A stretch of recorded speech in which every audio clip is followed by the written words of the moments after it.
Okay, whenever you're ready. Cool. So how many of you have ever been on a cruise on those like semi-comfortable beds? You know what I'm talking about? They're not very comfortable. So imagine like a 1-inch thick mattress on a table, which is supposedly a bed with a pillow. That's what I slept on when I was with my dad when I'd go shrimping with him. And according to the tolls, none of y'all have actually ever been shrimping, so I decided to enlighten y'all. First, I'm going to talk about the preparation that goes into it before you actually go out on the water, and how the nets actually work, because there is more than just a net. There's actually things on there that are supposed to be there that not a lot of people know about. And I'm going to talk about the culling and selling of the shrimp. So first, to start off the day, you have to prepare and you have to check the engines. We would always run our engine for at least 10 minutes because it would really suck to get out on the water, especially with an old shrimp boat and the engine not work. So we always would check that. And you'd also want to check the nets, because if there's a hole in your net and you've been dragging all day, that would really suck because you wouldn't have anything. You also want to bring a lot of food and water, because the hours are actually 30 minutes before sunrise and 30 minutes after sunset. So you're going to be out there all day, and you want food and water because, you know, you want it. And also your clothes. You want to wear stuff that doesn't matter to you because you're going to get dirty. Next is the shrimp and bait and how you know what to keep. But before I go into that, I'm going to actually talk to you about the nets and how they work. So these things right here are actually doors, and they do what they sound like they do. When you drop them, the water pressure actually opens the nets, and they actually sink it down. Since shrimp are bottom feeders, you want to get them. And they sink it, and then the doors actually open because of the water pressure.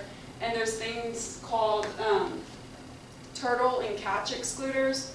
And what these are is the turtle excluders are actually these, I can't tell if y'all can see it, but they're like these flaps in the nets, and the shrimp actually don't get out because since they're bottom feeders, they swim lower in the nets. And so the turtles, though, since you don't want to kill them like that, and these flaps in the nets, when they swim, they can actually swim out. And then the catch excluders are for the fish, which in the state of Texas, you're actually not allowed to keep game fish, which doesn't include flounder, which is beneficial because they're bottom feeders, so they stay in the net. But this is for the fish to swim out, so as they swim back, they can leave the net, but you still have the shrimp in there because they stay lower in the net.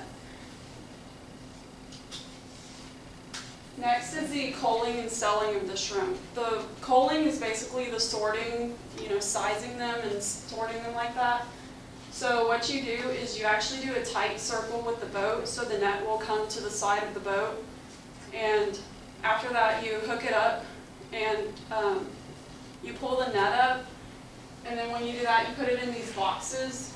Just open the net up at the bottom and dump them in there. And after that, this is when you can cull the shrimp. This is actually my favorite part. You get nets and you put them in these trays, and you just sort them by hand, by small, medium, and large.